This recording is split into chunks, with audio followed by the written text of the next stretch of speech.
Bismillahirrahmanirrahim. Qala al-muallifu rahimahullahu ta'ala wa nafa'ana bihi wa bi'ulumihi wa bi barakatihi wa bi asrarihi amin. Bismillahirrahmanirrahim. Hikayatun fi samrati husnin niyyati. Kita masih membahas tentang dahsyatnya orang yang bisa noto niat itu bisa menyebabkan uripe niku dados urip sing bejo kemayangan. Kertas bejo kemayangan.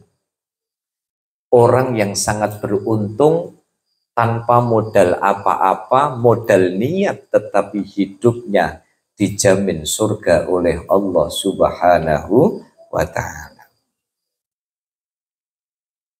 Haukiya aizon fi fadlin niyyati annahu yu'ta bil abdi yaumal qiyamati fayudfa'u lahu kitabun fayakhudhahu biyaminihi fayajidu fihi hajjan wa jihatan wa sadaqatan ma fa'alaha fayaqulu hadza laisa kitabi fa inni ma fa'altu syai'an min dzalika annahu yu'ta bil 'abdi yaumal qiyamati. Jadi di hari kiamat itu ada seorang hamba yang ketika di hadapan Allah Subhanahu wa ta'ala fayudfa'u lahu kitabun.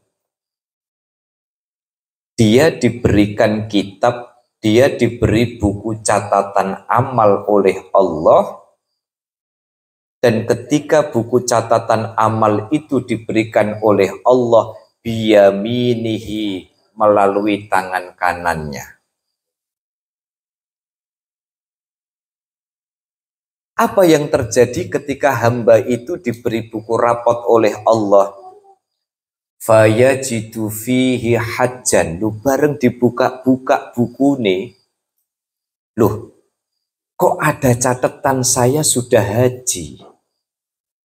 Wajihadan. Loh, kok ada catatan saya ini ikut jihad di jalan Allah? Wasodakotan. Loh, kok ada catatan saya bersodakoh? Padahal ma fa'alaha, orang itu tidak melakukan haji, dia tidak ikut jihad, dia tidak memberikan sodakoh, tetapi di dalam buku amalnya itu kabur, Pak. Harap tak landeti. Kulo niku wau dereng sebelum saya lanjutkan. Gara-gara kabur kulo dadi ndelok apa saya lodeh niki nggih. Maksudnya niki nek wonten sing syukuran niki mau sinten Bu Cici? Bubur suro lagi sing syukuran sinten? Oh Bu Sri.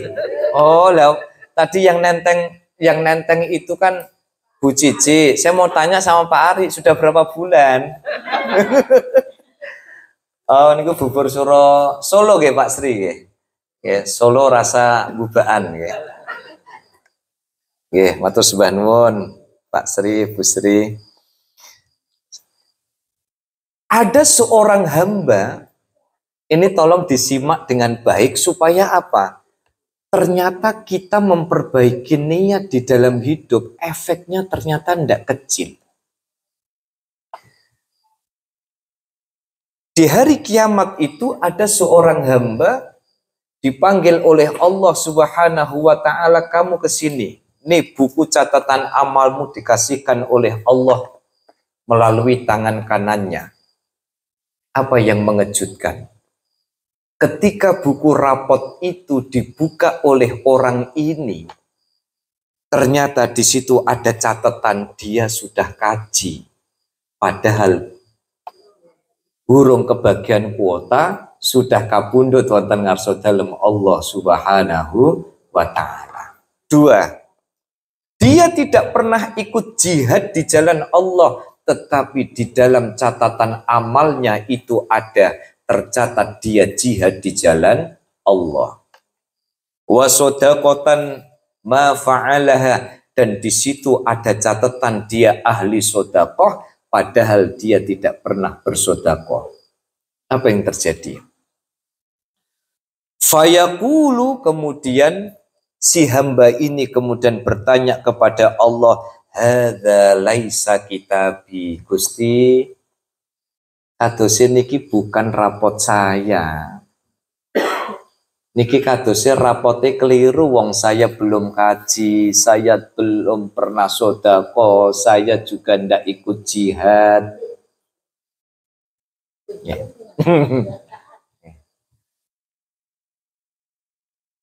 Hadza laisa kitabi, ini bukan buku rapotku. Fa inni ma fa'altu syai'an min dzalika, karena sesungguhnya aku tidak melakukan apapun dari yang sudah tercatat di dalam buku rapot itu. Siapa Jobi jenengan bayangkan betapa bahagianya orang-orang model begini. Ini kan berarti walian dengan materi kita sebelumnya. Babakan arem-arem kemeringet. Gimana?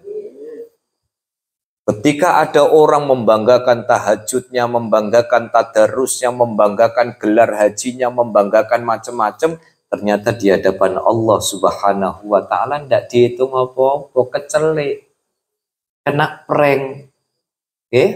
Koyok dene jenengan rekreasi, nggawa jajanan pirang-pirang, bareng medun bis dibuka, ternyata ngiler kabeh.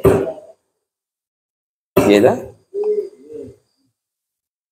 Tapi apa yang terjadi di dalam cerita ini? Ada orang merasa tidak haji, di dalam rapotnya dia tercatat sebagai Pak Kaji.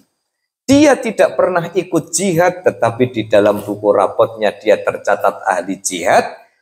Di dalam rapotnya itu tercatat dia ahli sedekah, padahal dia tidak bersedekah. Tanya kepada Allah, kadose rapote keliru Gusti. Akhirnya apa?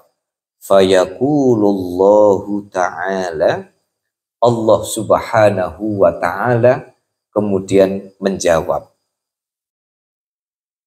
hadza kitabuka, betul ini rapotmu, li'annaka ishta umron tawilan, karena ketika hidup umurmu itu panjang. Wa anta takul, engkau seringkali berniat, bergumam, laukana li malin hajastu minhu, ya Allah, kula nek gadah duit, kula mesti daftar kaji. Umpami kula gadah duit, kula badhe tindak umroh. Umpami kula duitnya cukup, kula daftar kuota. Pinten kuota sakniki, Pak? 25. Ya. 25 juta, ya Allah, kula kok seneng nggih. Mosok tilek kaji terus rak tau ditileki. Gitu nggih. Kan ana wong niku sregep tilek kaji. Wis sregep tilek kaji biasanya nggo tase rada gedhi.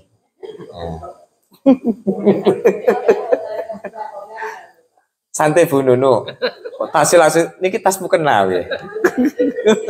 Itu tas kaji. Ya. Atas grendel. Jadi ternyata alasan begitu sederhana bagi kita, tetapi tidak sederhana di mata Allah Subhanahu wa Ta'ala. Gara-gara nopo? Gara-gara dia pernah ngomong, wa anta taqul, kata Allah, kamu pernah kan gremenge pripun? Laukana limalun hajastu min. Kalau saja aku punya duit, ya Allah, mesti kula pengen kaji. Kula nek gadah duit, ya Allah, umpama tanahku kok melu kesenggol tol, ya Allah.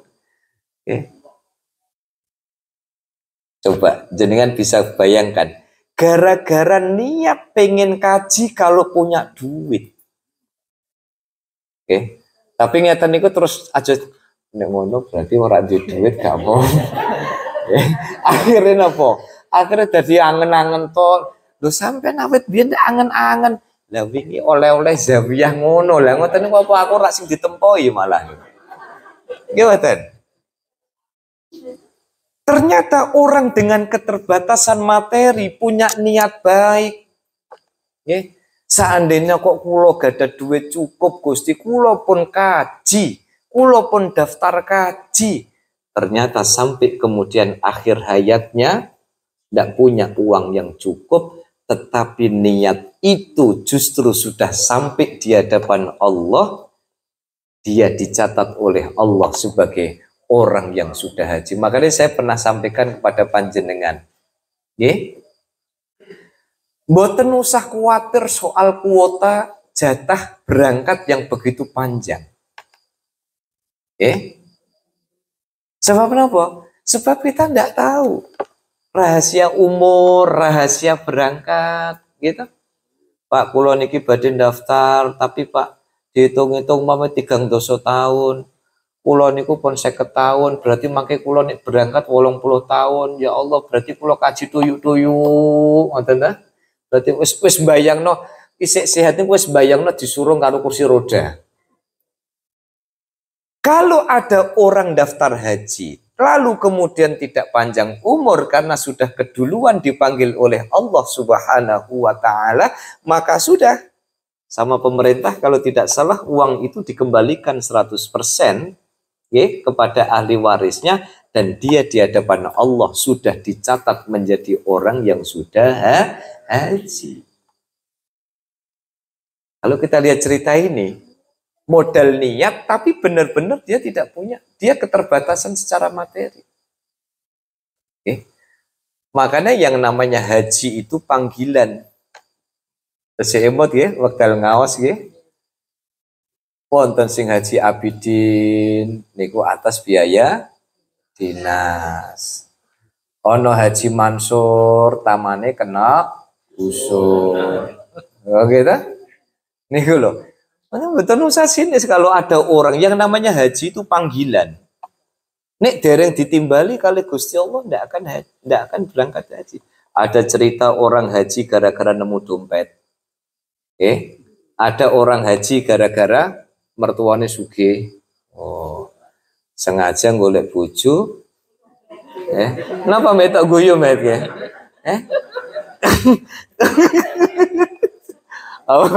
Anake siji, bapake wis sepuh, selora loro wis ya, wis 6 bulan balik sugih rak mekakat ya. Oh, Hamid. Hamid. Ya. Bego. Maka kalau kemudian ada niat yang baik, ternyata begitu dahsyatnya orang punya niat baik, orang pengen berbuat baik tapi tidak mampu, tapi dia sudah nyicil niat, ternyata nopo? Dahsyatnya niat itu sudah bisa sampai kepada Allah Subhanahu wa Ta'ala. Ngeten iki nggih berlaku banyak hal. Makanya jangan gampang underestimate sama orang. Jangan gampang nyibir orang. Orang yang kadang tidak lebih baik dari kita, bisa jadi dia tidak kelihatan baik karena tidak mampu. Pengen ngeten. Sing kadang nanti kula ceritakan iku. Ada warga sharing dengan saya, Pak, kula mboten saged raweh ten masjid. Dan apa? Kula nunggoni ibu saya. Raweh ke masjid itu sunnah, nungguin ibu itu wajib. Maka kalau ada perkara wajib dan perkara sunnah, dahulukan perkara wajib. Adalah. Apalagi kalau di rumah ngeramut ibu, jadi imamnya ibu pengen dahar disiapin, gimana? Pengen pipis diantar, pengen siram disirami, pengen ganti pampers ya, di pampersi, ngoten ku guanjarane mboten kantenan. Jadi jangan melihat pahala itu cuma di masjid. Pahala itu ada di rumah. Ada orang, Pak, kula mboten saged derek jamaah. Dan apa? Soalnya kula niki ngejar target Dan apa lah niki nek kula mboten nyambut damel niki mangke mboten saged bayar SPP-ne lare-lare. Coba. Nih. Makanya saya itu pernah negur kawan saya itu gara-gara bilang itu loh ora tau jamaah. Ya. Kalau ini saya bilang jangan gitu. Bisa jadi dia itu pengen jamaah tapi dia tidak mampu karena apa? Ya karena keterbatasan yang dia miliki. Kalau kita lihat dari cerita ini saja, orang tidak haji tapi punya niat. Kalau saja saya punya duit, kalau saja saya punya rezeki yang cukup, kulo kaji Gusti. Tapi faktanya dia belum kaji, dan ketika dia terima rapot di hadapan Allah, dia tercatat sudah jadi Pak Kaji tanpa numpak motor mabur. Pak Pur tahu motor mabur? Motor mabur. Motor mabur. Ya? Oke, kalau lajengaken nggih. Coba kita selami nggih, Bapak Ibu nggih. Saya mulai dari pribadi saya. Ya Allah, ternyata kok niat itu kok efeknya kok tidak sederhana ya. Kok segitunya nggih.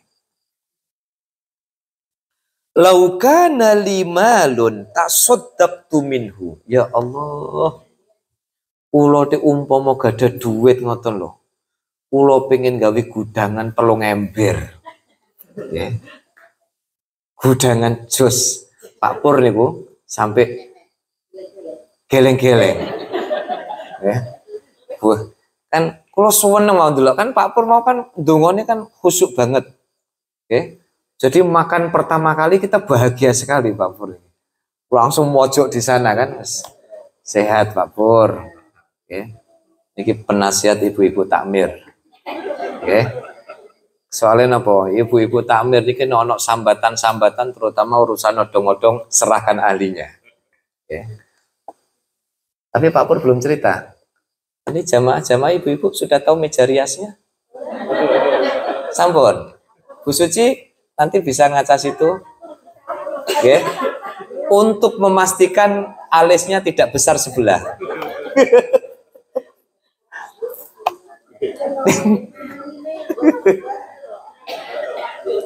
Napa? Oh ya gayik Bu.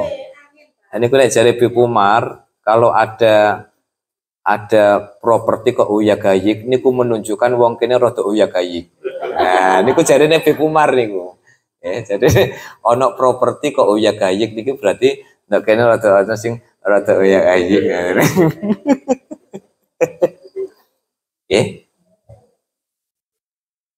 Setelah urusan haji, kemudian yang kedua, dia pernah dicatat oleh Allah menjadi ahli sodakoh, padahal tidak sodakoh, gara-gara napa? Wa anta qulta law kana li malun tasaddaqtu minhu, ya Allah, kula kalau punya duit cukup kula mesti sodakoh. Kula diumpama duit kok cukup niku wis tak cukupi kabeh.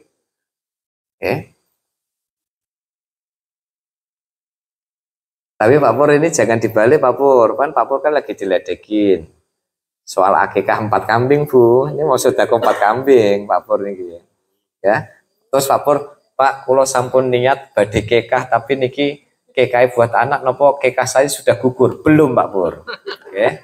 Jadi tetap karena jenengan sudah sedekah 2 kambing, saya masih menunggu 2 kambing berikutnya. Tahun berapa enggak tahu, wallahu a'lam bishawab. Oke. Nah Pak Pur, karena Pak Pur bukan yang cerita saya itu namanya bukan pamer. Oke, kalau Pak Pur yang cerita namanya pamer, tapi kalau yang cerita saya itu namanya tahadus bin ni'mah. Maka kalau ada orang dengan keterbatasan materi, tetapi ada niat baik pengen sodakoh dan tidak keturutan, hebatnya di rapotnya itu sudah dicatat oleh Allah jadi ahli sodakoh. Tapi lagi-lagi jangan disalahpahami. Nek ngoten berarti niat mawon sampun cekap ya Pak. Mboten. Wonten gudangan tetap butuh masa. Mboten namung cukup nih niat. Laukana limalun tasaddaqtu minhu ya Allah. Kalau saja kula niku gadah harta, saya memiliki harta yang cukup, maka aku pengen sedekah sebanyak-banyaknya. Nggih seperti pesannya siapa kemarin niku? Saking jumawanya Nabiullah Sulaiman, saking sugih pengen traktir sinten? Masih ingat ceritanya? Nabi Sulaiman itu saya cerita di tafsir apa di Zawiyah ya? Oh di tafsir. Terus Nabi Sulaiman niku tipe orang kaya dan sugih. Sugih dan dermawan. Kaya dan sugih. Kaya niku bahasa Indonesia, sugih niku bahasa Bekonang. Oke, karena biasa saya sampaikan ini di kajian tafsir. Jadi saking kayanya Nabiullah Sulaiman dan saking dermawannya Nabiullah Sulaiman, beliau tuh pernah menyampaikan proposal kepada Allah, ya Allah, kula kok sugih kak, kados ngeten, kula pengen berbagi. Lah piye carane? Saya pengen traktir seluruh makhlukmu selama 1 tahun. Bayangkan Nabi Sulaiman itu pengen traktir seluruh makhluknya Gusti Allah selama 1 tahun. Proposal ditolak sama Allah. Tidak bisa kamu 1 tahun traktir. Pun Gusti tolong perkenankan aku traktir seluruh makhlukmu selama 1 bulan. Kata Allah, tidak mungkin. Kamu traktir 1 bulan, tidak mungkin.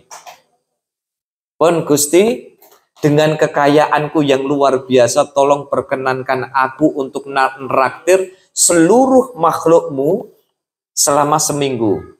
Tidak saya ACC, kata Allah.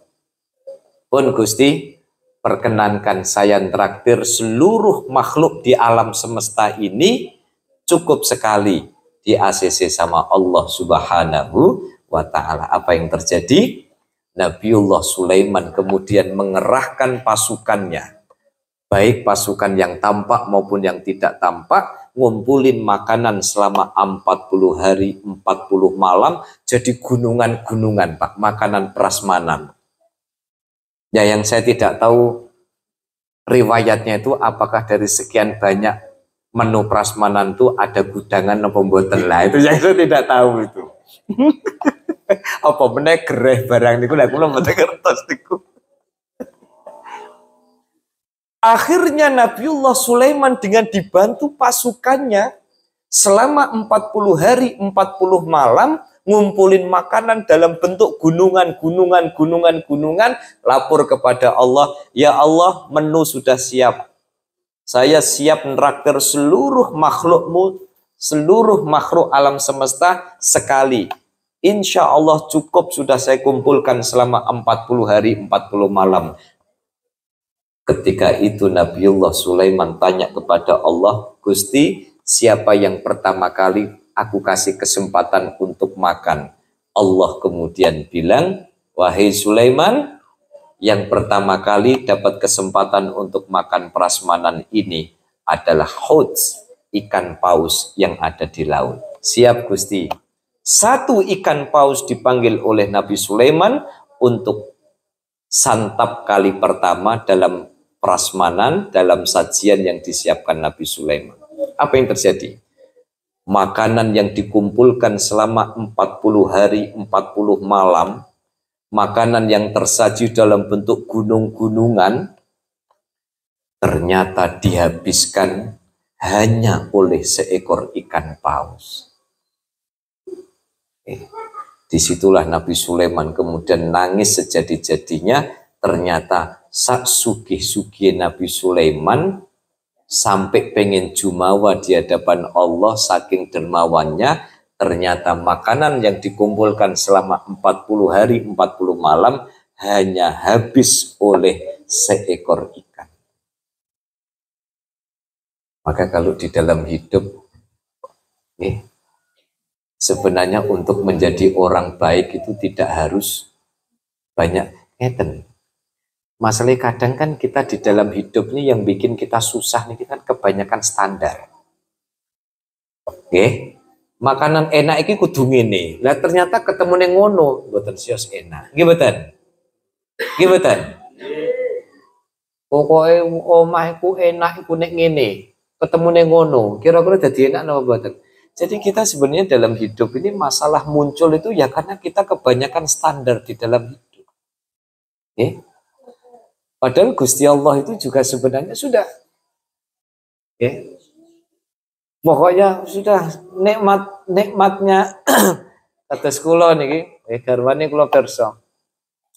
Saya itu pokoknya kalau selera makan ndak ada, wis pokoknya menu surgawi itu pokoknya ngiris brambang, tomat, cabai, kayak apa Pak itu?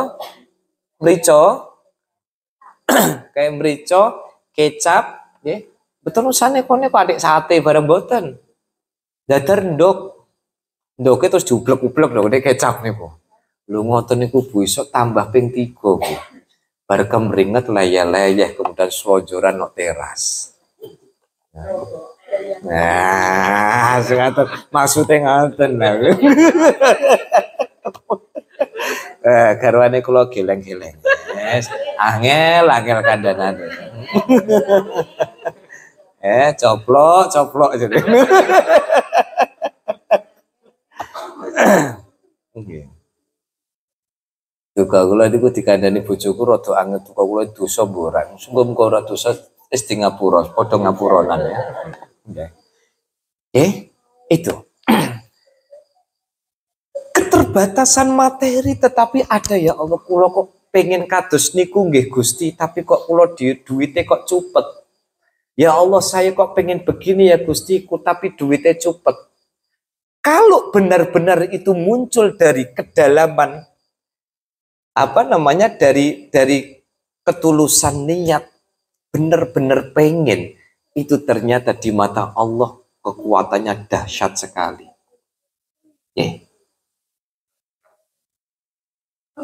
Tapi karep bondo cupet. Ya saya melase wis cupet mojo sisan kecepet. Gitu. Apa ati karep bondo cupet. Betul. Ati karep bondo cupet. Ada keinginan tetapi kemampuan dia terbatas. Maka yang kedua, orang ini dicatat oleh Allah menjadi ahli sedekah hanya gara-gara pernah angen-angen Gusti kula nek gadah ngeten saya akan sedekah ngeten. Artinya nopo? Artinya begitu dia punya dan dia mau sedekah, berarti satu, angen-angennya sudah dicatat, yang kedua, terrealisasi itu dicatat, sehingga di hadapan Allah, double dia pahalanya di hadapan Allah subhanahu wa ta'ala.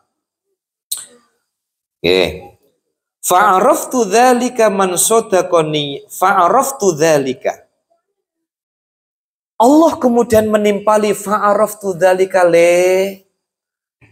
Aku tahu apa yang kau niatkan. Man sadaqa ya min sidqi niyatika fa'araftu dzalika min sidqi niyatika. Aku sampai mencatat begitu itu kan karena niatmu yang luar biasa tulus dari lubuk hati yang paling dalam itu. Maka Allah kemudian memberikan ganjaran fa'atoituka sawaba dzalika kafian. Maka gara-gara niatmu itulah kemudian aku anggap engkau sudah melakukan itu semuanya. Para rawusami coba jenengan bisa bayangkan, nggih. Allah niku kan Maha memberi. Makanya sering saya sampaikan di sini, birokrasi sama Allah itu gampang. Yang sulit itu birokrasi sama manusia. Ini urusan kali menungso kadang sok nok ngarep manis, tapi nok burine ternyata ngletrek. Ngoten wonten ta mboten ngoten. Mantap. Tapi Allah kemudian fa'atoituka sawaba dzalika kafian, aku kemudian memberimu pahala yang cukup atas niat yang engkau berikan. Ikhwanana, wahai saudaraku, niki nasihat terakhir, man nawa syai'an hasolalahu. Siapa yang meniatkan sesuatu maka itulah yang dia dapatkan. Orang niat pamer, dia cuma dapat dari pamernya. Niat sombong maka dia dapat dari sombongnya. Niat tulus maka dapat dari ketulusannya. Orang yang niat karena ingin mencari ridho Allah, ridhonya yang dia dapat. Man nawa syai'an hasulalahu qauluhu, sebagaimana disebutkan di dalam satu riwayat, wa man kanat hijratuhu ila dunya. Siapa yang hijrahnya itu karena perkara dunia, maka dia cuma akan dapat dunia. Misalnya, pilihan jabatan, hanya pengen dapat jabatan itu, ya sudah selesai, dia cuma dapat itu. Tapi kalau orang itu ketika niat pengen mendapatkan jabatan, ya Allah, kalau saya jabat ini, saya akan bisa melakukan banyak hal. Anak buahku yang belum sejahtera, aku sejahterakan. Atau misalnya ini lagi musim apa? Musim caleg. Ya Allah, kulo pengen dados anggota dewan. Kenapa? Kulo nek pengen dadi anggota dewan, saya janji saya akan mengayomi wong cilik. Saya akan memperjuangkan aspirasi mereka. Nanti ketika ada dana reses, saya akan sejahterakan mereka, cukupi kebutuhan mereka. Tapi sebaliknya, Gusti, kulo pengen nyalek, tapi yang difikirkan cuman pripun carane kulo balik no modal Gusti. Makanya kata siapa dulu ya, Pak Mahfud apa siapa ya, yang ada rumus 212. 212, 2 tahun balik no modal, 1 tahun golek badi, 2 tahun menyiapkan modal lagi. Itu saya dapat, oh ya betul itu, karena dulu saya pernah ada diklat kok dapat rumus 212, 2 tahun. Napa? Balik ke modal, setahun golek badi, sing rong tahun nyiapkan modal. Tapi ngeten iki ndak boleh dipukul rata ya, oknum itu ya pasti. Ya, kita selalu percaya banyak orang-orang baik di sekitar kita. Wa hiya hadhihi dar allati nahnu fiha.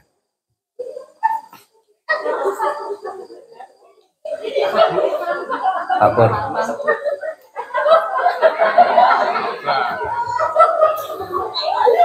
Nah.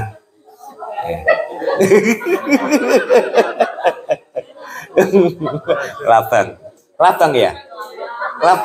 Labang napa kadal, Bu? Labang. Niku lek kula Terawang ning mang kelabange kelabang lanang niku. Makane itu.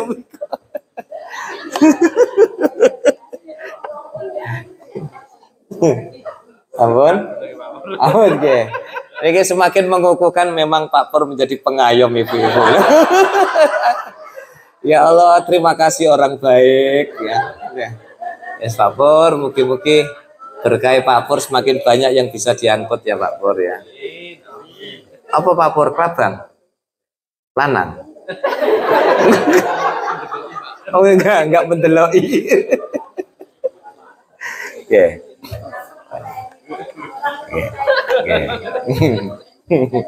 Oke. Insyaallah mugi-mugi niku isyarah pengen melu ngaji wong. Nggih, cuman salah alamat. Nggih, pun tinggal 3 menit ya. Jadi orang jangan sampai kemudian karena eman-eman, kalau kemudian niat seseorang itu hanya persoalan duniawi, ya Allah sebentar. Makanya kenapa sampai ada ungkapan orang hidup di dunia itu seperti mampir ngombe. Karena begitu cepatnya perjalanan hidup kita di dunia. Bahkan yang sedih napa Bapak Ibu? Yang sedih yang bisa kita bayangkan. Kalau kita meninggal, orang rame ngelayat. Ngelayat sedih, amplop dilebokno kotak. Bariku kok sing diobrolkan ngobrol dia. Ya betul. Kalau sudah ketemu teman, obrolannya bukan obrolan si mayit. Dateng gawa amplop lebokno kotak.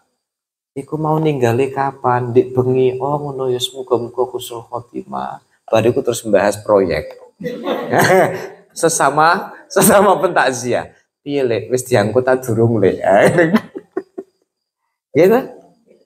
Begitu sudah dikubur, diadzani Allahu Akbar, Allahu Akbar, wis diadzani tutup aja. Seminggu masih ada tahlilan. Setelah seminggu, siapa yang jamin keluarga nggak rebutan warisan? Siapa yang jamin anak masih ingat sama orang tua? Siapa yang jamin adik masih ingat kakaknya yang meninggal, kakak ingat sama adiknya yang meninggal? Kenapa? Ya karena itulah hakikat hidup di dunia itu melalaikan. Makanya di zawiyah ini penting kita untuk saling mengingatkan. Nek misalnya ada yang kurang pas jenengan elekno. Kenapa ya? Karena kita keluarga ini hakikatnya adalah tawasau bil haqqi wa tawasau bis. Maka kalau kita ngandelin dunia ini, kita kembali 4 pertemuan sebelumnya, kenapa saya menggunakan kata kunci? Harta harus dibawa mati, jabatan harus dibawa mati, mobil mewah harus dibawa mati, rumah harus dibawa mati, jabatan harus dibawa mati. Apa maksudnya? Biarkan duniawi ini besok rebutan melindungi kita di hadapan Allah Subhanahu wa Ta'ala. Kalau orang niat baik saja sudah dicatat, apalagi niat baik, dan alhamdulillah terrealisasi, betapa indahnya karena berlimpah rahmat dari Allah Subhanahu wa Ta'ala. Nah, makanya kenapa disebut dunia? Bidza summiyat bidzalika lidanaatiha. Karena asor. Dunia ini sebenarnya dunia rendah karena kerendahnya duniawi ini. Kalau mau sekedar nopo, mau sekedar ada satu cerita nih. Ada seorang masyayikh itu diundang untuk ngisi apa namanya mulang ngaji anaknya. Terus nopo, ketika dia mau ngajar ngaji anaknya itu, ini sudah zaman mungkin tabiin itu. Ketika mau diundang itu ditanya soal bayaran. Apa beliau bilang? Kalau saja mau ditampakkan cahaya ilmu itu, satu huruf yang diajarkan oleh guru ngaji dibayar 1000 dinar, itu ndak ada apa-apanya. Makanya kula niku kadang rodok gregetan. Okay? Mulang ngaji, ya kita enggak bicara soal uang ya. Coba guru diniyah itu. Guru diniyah di tempat saya itu Pak. 1 bulan bayaran, bukan bayaran lah, ganti transportnya 200.000 Pak. Dunia akhirat tuh sing ngajari ngaji anak, ngajari huruf Arab anak, ngajari fikih anak, ngajari tauhid anak. Tanggal 30 bayaran. Tapak asma pinten Pak. Nek ngajari full nggih 250. Lah ngoten niku pripun Pak? Alhamdulillah paringi cukup kalih Gusti Allah. Ngoten. Makanya kalau kelihat cerita itu, orang yang alim 1 huruf dibayar 1000 dinar itu saja ndak ada apa-apanya. Makanya sampai disebutkan di dalam syair Arab itu, kenapa kemudian ilmu agama itu justru direndahkan. Nah, kula lajengaken. Kenapa disebut dunia? Sumiyat bidzalika lidana'atiya aulidanuha wasabaqohal akhirah. Wahiyya darul humum wal humum wal ahzan. Disebut dunia, dunia itu rendah karena orang yang mencintai dunia melebihi batas, maka akan direndahkan oleh dunia. Wasabaqohal akhirah, dan kemudian dia sudah dianggap lebih prioritas daripada kehidupan akhirat. Wahiyya darul humumi wal ahzan, yang namanya kehidupan selama panjenengan masih hidup di dunia, maka yang ada adalah gelisah. Makanya sampai wonten rumus, Bu, Pak, nanti mboten jenengan wonten rumus. Apa tujuan hidup? Mencari kebahagiaan. Ingat Bapak Ibu, kalau ada orang bilang mencari kebahagiaan, orang yang namanya mencari ini mesti kesel. Gitu kan? Apa lek goleki kunci? Kira-kira gugup napa mboten goleki kunci? Nggih mboten? Maka rumusnya harus dirubah, jangan mencari kebahagiaan. Saya bahagia apapun kodok dan kotor yang diberi. Hanya kalau mencari, lo kawit ini kok mencari terus. Mencari kebahagiaan. Lo emang hari ini kita belum bahagia? Kan eman-eman. Gitu. Kalau hidup itu pakai rumus mencari, yakin orang mencari itu pasti akan habis waktunya hanya untuk mencari. Maka harus dirubah. Apa lek bahagia apapun kondisi kita. Kalau mencari bahagia, lah sesuk ketemu rak, pokoknya dicari terus. Lah apa rak kesel? Ya betul. Tapi kalau rumus yang kita pakai, apapun kondisiku hari ini, aku syukuri sebab kondisi kita hari ini adalah takdir terbaik yang diberikan oleh Allah kepada kita. Apapun kalau sudah dikehendaki Allah, pasti akan memberikan banyak pelajaran dan hikmah bagi kita. Wal ahzan dan kesedihan. Sedih. Urusan dunia ini sedih. Contohnya apa? Pengen sesuatu nggak keturutan, sedih. Gitu. Pengen gereh, kentean gereh, sedih. Gimana? Untungnya kita mau gerai luwe, gudangannya luwe, kerupuke luwe, ndoke luwe nggih, Bu. Alhamdulillah. Gitu. Wal ahzan sedih, dodolan rugi, sedih. Ini kehidupan dunia. Nah, apa yang kemudian yang terjadi? Seringkali dunia itu tarfa'ul jahilah, mengangkat orang-orang yang bodoh, wa tadha'ul alima, tetapi merendahkan orang-orang alim. Itu yang tadi saya cerita. Jangan bisa bayangkan, terus terang Bu, sebelum saya akhiri, ini sebagai bentuk sedekah jariah sama guru-guru saya. Ketika saya ke Mesir, saya merasakan, ya Allah, ilmu yang nyantol di saya ini justru ilmu, bukan berarti mengabaikan yang lain. Ilmu-ilmunya guru-guru saya yang ngajar di madrasah diniyah itu nyantol. Oke. Ya Allah, ini yang ngajari saya alif bata, ini yang ngajari saya baca kitab, ini yang ngajari ini. Tapi makanya jangan lihat keberkahan para guru itu. Bayaran 250.000, oke. Punya anak 3, ya 3 betul, kuliah semua dan di perguruan tinggi kakap semua. Ada yang di UB, Universitas Brawijaya, ada yang di ITS, ya, yang satu di mana di Jawa Barat itu. Jadi kan kalau pakai hitung-hitungan bakul, mboten sakit. Tetapi itulah keadilan Allah kepada para pejuang-pejuang agama Allah. Satu nasihat yang bisa kita dapatkan malam hari ini. Begitu dahsyatnya niat ketika kita mampu menata niat di dalam setiap keinginan-keinginan baik kita. Kalau itu berangkat dari ketulusan Allah Subhanahu wa Ta'ala yang akan mencatatkan di rapot kita nanti, dan semoga kita semua tergolong hamba-hamba Allah yang bisa menjaga niat baik, niat tulus, mencari ridha Allah Subhanahu wa Ta'ala. Amin. Allahumma amin. Al-Fatihah. A'udzu billahi minasyaitonir rajim. Bismillahirrahmanirrahim. Ar-Rahmanir Rahim.